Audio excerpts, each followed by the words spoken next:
What up, my geeks? Jeffrey Powers here from Geekazine, and today we are going to talk about what do I do now?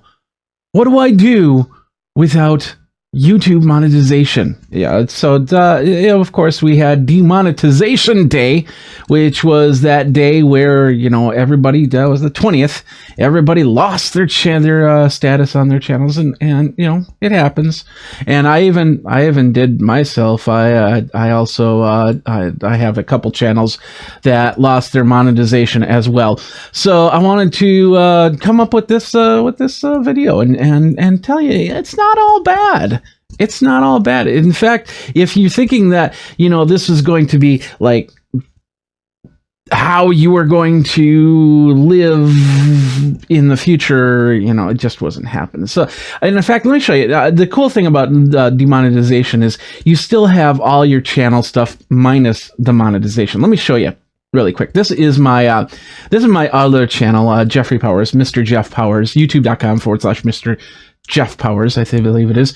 Anyway, so here it is. And as you can see, the only thing that I lost, monetization, not enabled. And if I try to enable it, says, hey, you're not eligible. You don't have enough subscribers. You don't have enough viewers. Sponsorship, ineligible. Super chat, ineligible. And of course, these are all because of the fact that you need to have the monetization turned on. But as you can see, I'm going to go to the live streaming page. And it's going to take a little while because it's going through we're using the internet here. But I can still live stream. I can still go through my video manager. I still have my analytics. I still have the creative area. Will things change from the future? I do not know. But what I do know is that it's fine right now. I can still go and I can still do stuff on that channel. I can still put creation in there. And I can still make money if you do it right. So let's look at that, and we're going to go through it on this little presentation right here. What do you do now that YouTube monetization is gone off of your channel? And I'm going to start with one thing that you should really keep in mind, and it comes from a pretty good celebrity, a good friend, Mr. Aaron Rodgers, says to relax. Simple. Too many people do focus on the idea that the channel has to make money. But the reality is you should be focusing on your subscribers. You should be focusing on your community. You should be focusing on building your brand, just like I did over at Geekazine. I built the brand, and I've got 12,000 followers, and I've got over 4,000 hours worth of content that people watch on a regular basis. 240,000 minutes, I believe, is the number. And so, if you can focus on that, then you can build your brand from there. And there's many, many different ways to do that. So let's before we get into there, we got to ask the question, why the change? Why did they change this? Because now it's affecting me, and I really want to know. And the reason why, this is their official answer. They said this part is an effort to strengthen our requirements in monetization, so the spammers, the impersonators, and the other bad actors, and that's a kind of a bad term, but that's what they say, bad actors, can't hurt our ecosystem and take advantage of creators while continuing to reward those who make the platform great. So don't be a bad actor. I don't know what that really means, but don't be a bad actor, and you'll be fine, and go from there. So basically, what that really does mean is the fact that advertisers went to them and they said, "Hey, we want to give you ads onto our videos, but we don't want to get suckered in to some video that could be misleading, or some video that could be copyright violation. And we don't want to give money to people that their videos go absolutely nowhere." And YouTube said, yeah, we got to do that. We've got to make our advertisers happy, because if we don't make our advertisers happy, they don't advertise, then we don't have money, and then we close down the channel, and then nobody's got anything. It's really that's how it all works. So yeah, it does work on money, but there's still ways that you can still be a great YouTuber even though you're not there and you're not ready yet. build your brand and build your community. And that's where that goes. Let's go back in here. So the big question, and I know this has always been a question on people's minds because I've been watching the forums. I've been responding to people's questions. There's a lot of questions. Can I still make money off of my channel? The answer, oh, heck yeah. You do that different ways. Affiliate links. You do that through programs like FameBit, through Gen.video, through Tiny Sponsor, IZEA. These are websites that you go, you register, and then you sign up for sponsorships. And like, let's say they say, okay, I have this USB fan, which just happened to be sitting on my desk here. I have this USB fan, and I want you to promote that in your show. Whether you do a review on it, or you say, hey, go get this USB fan. It's over here. Here's the link. And inside of your fun show. So you go to these programs and you sign up, and then you broker deals, and then they'll pay you to put ads in there. Of course, you'll then go into YouTube and say, hey, there's an ad in there, and this is how I'm making money. But it's a very positive way to continue going. Affiliate links, another good one. You know, if you're not on Amazon for an affiliate link, you're not doing your channel right. I mean, this can get you a steak dinner and even more. My Amazon affiliate link pays a bill on a utility bill a month, if not more. Some months, during Christmas, it gets crazy, and I could actually really work with the budget that I get from my Amazon affiliate link. But there's other affiliate links. Simple affiliate link. If you don't want to do an Amazon one, do a t-shirt one. This is probably one of the easiest ones. And when I started, I did this all the time. I went to the t-shirt companies and say, hey, I want to be an affiliate. And what they do is they'll send you t-shirts, and you wear the t-shirts, and you say, hey, you love the t-shirt? Hey, go over to their website and you'll see the t-shirt. And you have an affiliate link to that. So you'll make some money off of that. Plus you'll get some free t-shirts out of the whole deal. That worked pretty well. Other ways to do that, other companies, work with other companies for that same thing. You can crowdfund, I have a Patreon account. In fact, you can check out my Patreon account over at patreon.com/Geekazine right there. So if you set up the Patreon account, if nobody, I have like 2 people that are giving me money, but 2 people are giving me money. It's a nickel. This is all a nickel and dime type thing. But, nickels and dimes add up. Simple as that. Another thing is ask for tips. Here's another one for me. PayPal.me/Jeff Powers. My PayPal account, or I think they also do that with Square. I'm not 100% on that. Or there's other ways that you can actually get tips. But I use PayPal. So PayPal.me/Jeff Powers. You can send me a tip. And then go from there. And so you're contributing to what I'm doing one time with the tip, and through a monthly setup through Patreon. But there's definitely ways to continue to make money off of your channel. So just because you're under 1,000 and you're under 4,000 hours, and you don't want to, and you still want people to bring money in, those are some great ways to do it. And definitely feel free to go to those places and add to my funds, my budget, so I can make better, greater videos. Now, the other thing is, whenever you do get money from that, you should work on filtering it back in the system. Very, very important, because if you filter it back into the system, then you find that it builds your videos. Like for instance, if you get $1 in revenues, tell yourself in your business plan, in your budget plan, saying out of every $1, 25 cents will go back into my videos in some way, shape, or form. Maybe a new camera, maybe a new microphone, maybe I add to AdWords, maybe I promote via some sort of sponsor links and things like that. Bringing it back into the system allows you to build and go from there. And I'm going to tell you, this is PSA right here. AdWords help you build your YouTube channel. It's not cheating. It's not gaming the system. Gaming the system are things like sub for sub, which is that service that says, you go there and then you subscribe to somebody's channel and they're supposed to subscribe back or something like that. those are paying for like 10,000 subscribers. No, you're not supposed to do that, but you can do this. And I did a video a few years back, and I'll probably revise it in the future here. It's called Put a Quarter on It. And it basically means, you know, with AdWords, you can create a promotion for as little as 25 cents. It's going to have a very small reach, but that small reach can bring more people. And it goes on a line, and this is something I didn't create, but it's what's called the 1,101 rules. That basically means if your video gets into 1,000 eyes, in front of 1,000 eyes, 100 people are going to be interested in it. And out of that 100 people, one person is going to make an action off of that. So in all reality, if you want to get 1,000 subscribers, you're going to need to get your videos in front of 100,000 people just to get 1,000 subscribers.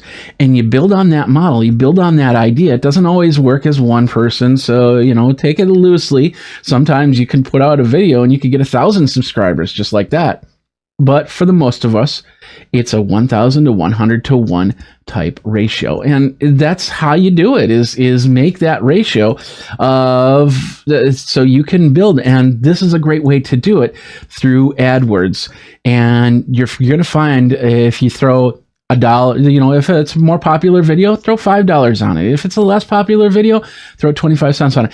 If you do like through the Tiny Sponsor or the IZEA or FameBit or something like that, and you get a sponsored video, you know, put in your budget that you're going to put so many dollars down for AdWords, so it will get promoted properly and you'll get the views and you'll get the subscribers. It's as simple as that. Even if you do say, you know, this was paid by somebody else, but the opinions are of my own.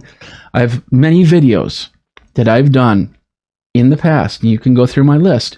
You'll see that that's how I do it, and that's how I've built my area, my community, and Geekazine's YouTube channel.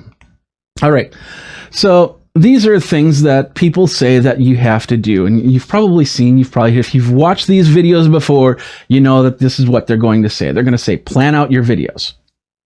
This video, for example, I planned out at the beginning of the week, what was I going to do for coming back into the studio, because I was doing a lot of videos.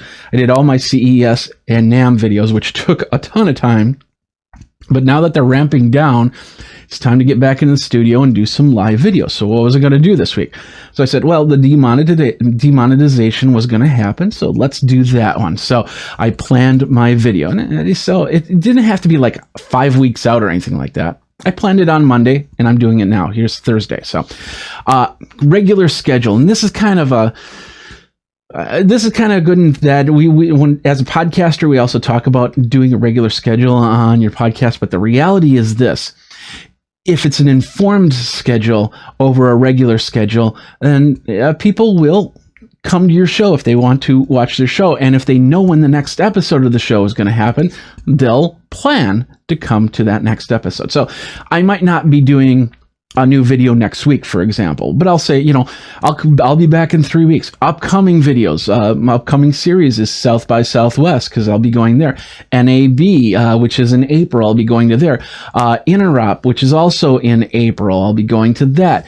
You see where I'm going with that. You now know what's going on. You can also go to, you know, maybe set up a schedule page and say, go to my schedule page and find out what I'm planning for videos. So you're in the know. And some people will go and they'll check it out.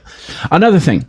So don't think of it as a regular schedule. Think of it as an informed schedule. If you inform your people when the thing, and you can do more than just in videos. Like, for instance, you know, YouTube has the new community settings, which means that I can go in and I can post and I can say, hey, I'm going to do my next video next week. Come check it out. And they'll know, they're in the schedule know.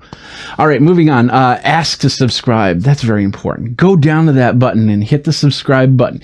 Hit the notification bell so you know when the next video comes out. Go ahead and go ahead and comment on these videos, what you like, what you don't like.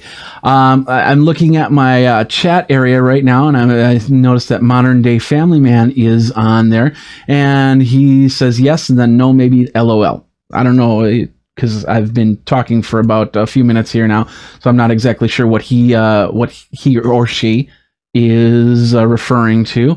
Well, it's a modern day family man, so we'll say he. How's it going, modern day? Is community feature for 10,000 subs or more? I don't believe so, but I'm not 100%. That's a good question. Let's do this. Let's take a quick gander. I'm going to flip back over to my demonetized video area. Now, if you do have comments, or if you want to build a community, there's other ways than the YouTube channel to build a community. I mean, you've got Facebook communities. You've got what we got. Yeah, I seem to. We'll go over here. I seem to have a home, videos, playlist, channels, discussion, and about. Discussion would be the closest thing to add any type of comments. So there is a comment area.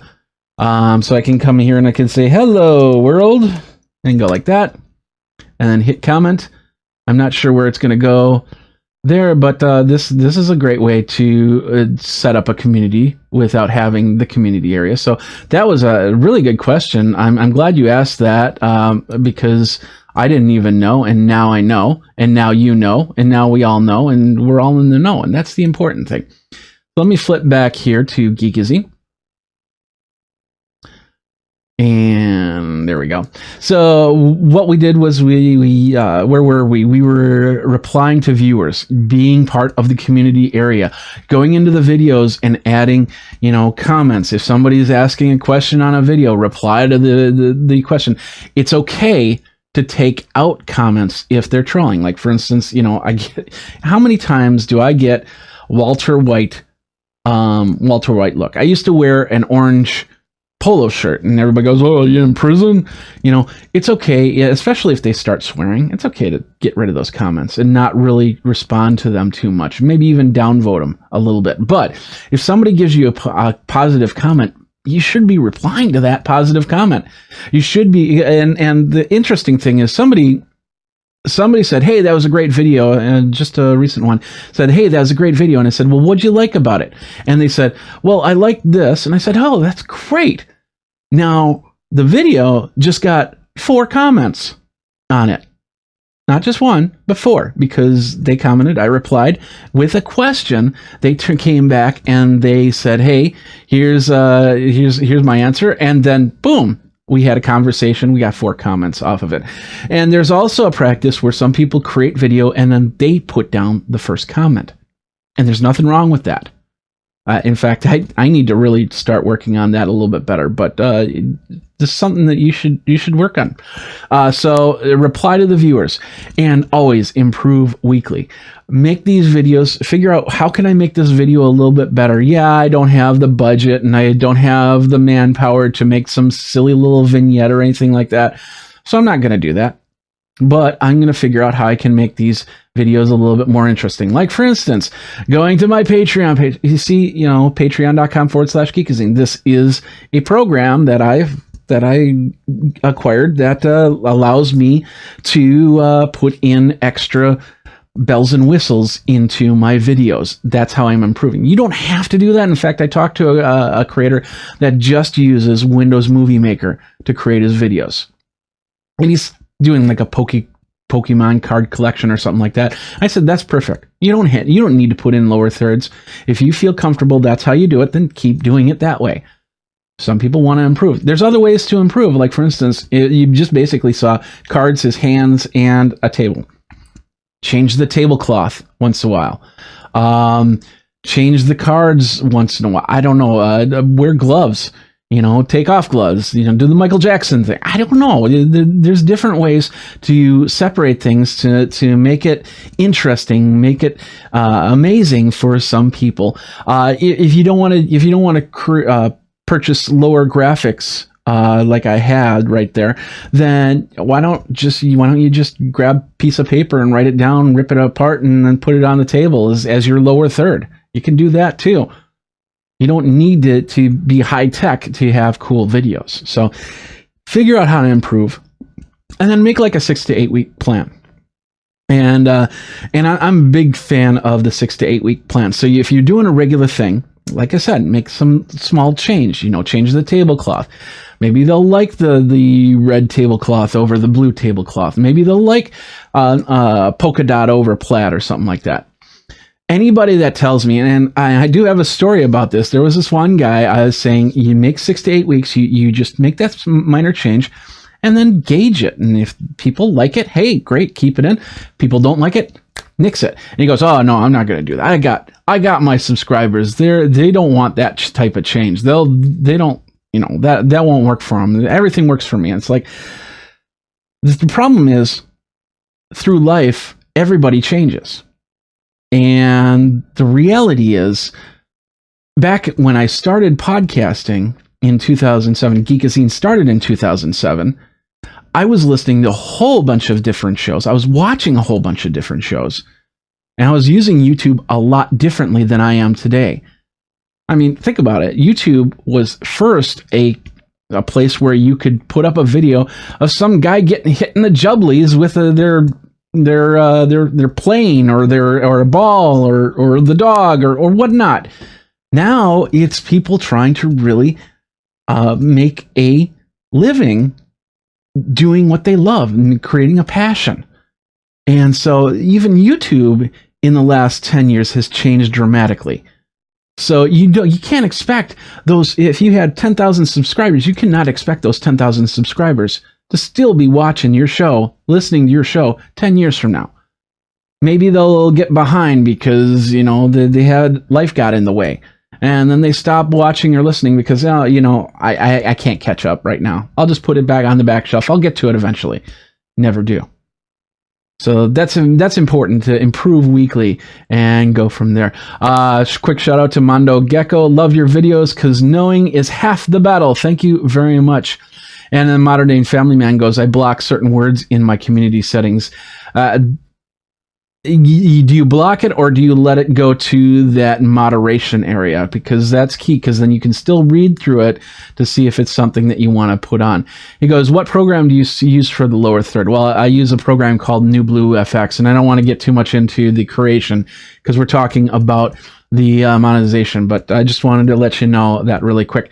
But most important, be a part of the community. You have the community tab. If you don't have the community tab, there's many ways to create a community. You can create your own website with your own forum on it. There's CMS software out there that allows you to do that. You can go to Facebook and create a Facebook group.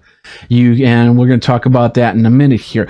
There's Google communities. You can definitely do that. I have a very successful Google community in podcasters. It's the podcaster community on Google Plus. You can go there. It's over 30,000 people in there asking questions about podcasting. So there's many different ways to create a community. It doesn't have to be through YouTube, but it's not bad if you have that ability to do so. All right, let's move on here. Some other things that you want to do to get to your 1,000 subscribers, to get to your 4,000 hours. The first one is collaborate. Collaborate with other YouTubers out there in some way, shape, or form. Like, for instance, Modern Day Family Man, if there's a way we can collaborate. Mondo Gecko, if there's a way we can collaborate, let's do it. Let's do it. And get out there and create some cool stuff that you can put on your site. I can put on my site. I don't know. We'll see what happens. I brought my focus for 2018 was to bring in some people to collaborate, and I've worked with a couple people already. I'm hoping to work with some more. I am working with another person on another channel called V Brown Bag, and we're collaborating on some stuff which actually helped me keep the lights running for 2018. Because we're doing some higher end YouTube videos, educational series, working at client sites. And our check basically comes from going to those client sites and doing these videos. So yeah, we do get money through YouTube, through the AdSense campaign, but we get that's not where our main source of income comes from. So collaboration, very important here.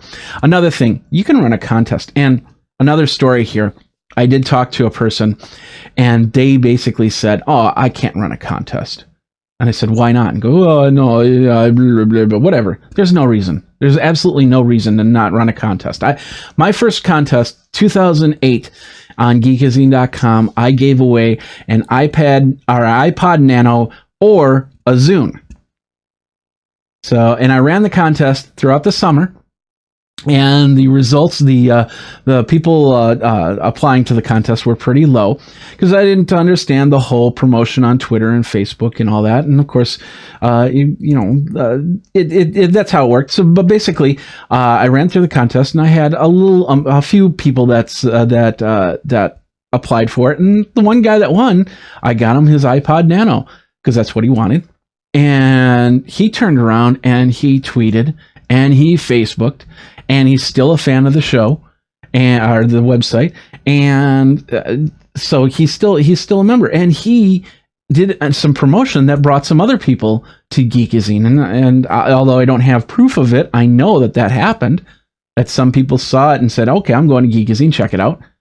So it's very important that running contests, and it doesn't have to be like for a camera or an iPad or anything like that. It could be something, a $50 gift card, or something just like that. Or if you're creating stuff in an Etsy store, maybe whatever. Maybe you have this fan here that you want to get rid of, so I'll give you this fan, run a contest. It's still a great fan. Somebody could use it. And see what happens. And you run contests, you start running more and more contests, and you find that you get people. Yeah, you'll get those people that are there for the contest only, but you'll get people there that want to learn more, want to be more part of it. So run a contest. If it doesn't work, once again, 6 to 8 weeks. If it doesn't work, nix it. Next, go to a conference. Now, the conference, go to an event, and it doesn't have to be in Vegas. It doesn't have to be in California. It doesn't have to be in Florida. You don't have to travel too far for it. Find an event or a conference that comes to your home area and then go to it. I mean, we have an expo center. We have 3 or 4 hotels that run conferences throughout the year. Go there and get some video and apply for media passes. I go to CES, I go to South by Southwest on media passes.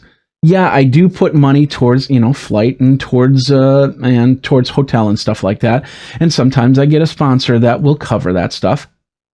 But the ticket is the most important thing.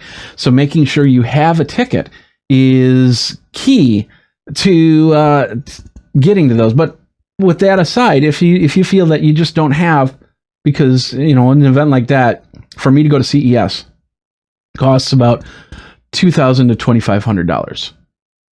So if you don't want to, you can't put down that much money, or you can't take off that much time from work or whatever, that's fine. Come to a local conference and get some video there.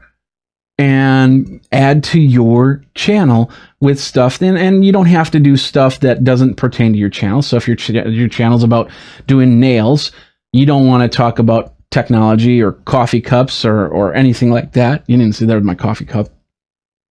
But my point is that if you find content that relates to your channel and relates to your viewers, get it and show them the diversity. And more content added to your channel brings more viewers. Simple as that. So go to a conference and get more stuff like that. Next up, email, tweet. Facebook now has the Messenger, which you can now create groups for videos. So if people are interested in coming and seeing more videos, put them to the Facebook Messenger group.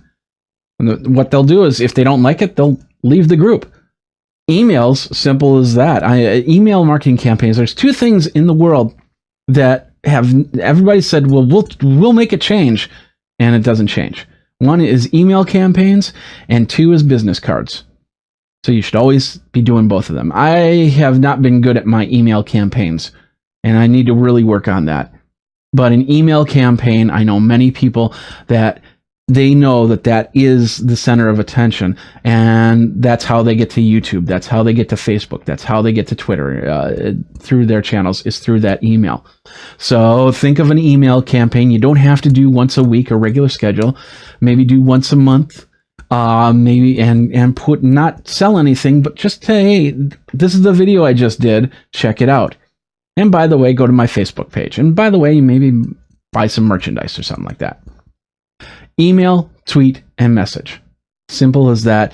That keeps you relevant to the people that you've met throughout your lifetime, your career. And like I said, Facebook. Now this is a little bit different actually. If you don't have a Facebook page of your brand, and if you don't have a Facebook group, you need to set that up, because the cross promotion is very important.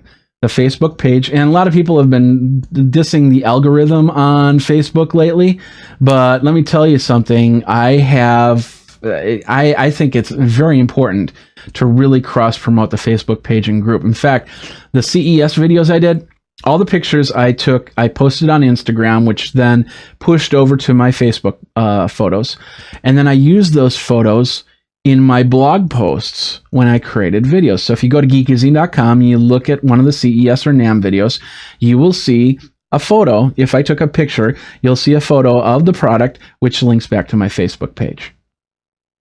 So I think that's very important. So the Facebook page, and I'll show you here, right? Let's show you right here. It's the Facebook page and the Facebook group. There we go.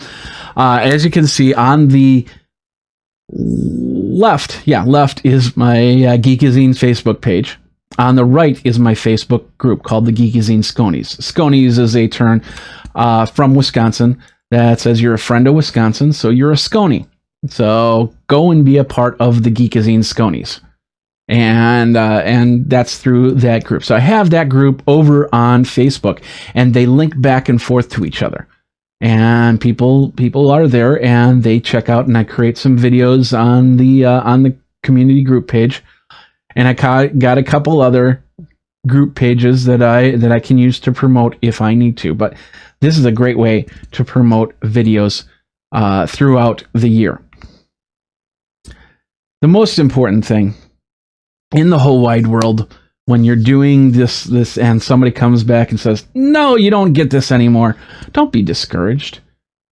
Yeah, that's how life works. There are setbacks. If you're in your job, maybe someday somebody will come up and say, well, we can't pay you as much, so we're going to have to, you won't get a promotion this year, or you might have to take a pay dip or something like that. What happens? You complain about it, and maybe you'll find a new job, but maybe you'll stick with that job saying, okay, this is just temporary, and we'll get back to where we are. It happens a lot to a lot of people. And that's just a part of life. Or you get a new job and you have to, you're making 10% less than what you made before, but you'll get back up there. It's all about change, and things change. And if you adopt in the change and you accept what's going on, you can fix what's going on. And that's the coolest thing, because I can turn around and I can create. I'm looking at the amount of revenue I actually lose from my other channels that just got demonetized. Like, for instance, the old Geekazine channel actually did make me, it's not much, but it definitely paid a bill throughout the year. And I'm going to lose that. But, in all reality, those videos, they're grossly outdated anyway. So does it really matter? No, not really. In the grand scheme of things, my focus is on this YouTube channel. So I'm going to build that way. I'm going to turn 12,000 into 15,000, 15,000 into 25, into 50, into 100. Hopefully someday. We'll see what happens. But I'm definitely going to build more. Modern Day Family Man, I see you said you're definitely going to start an email campaign too. That is a great idea.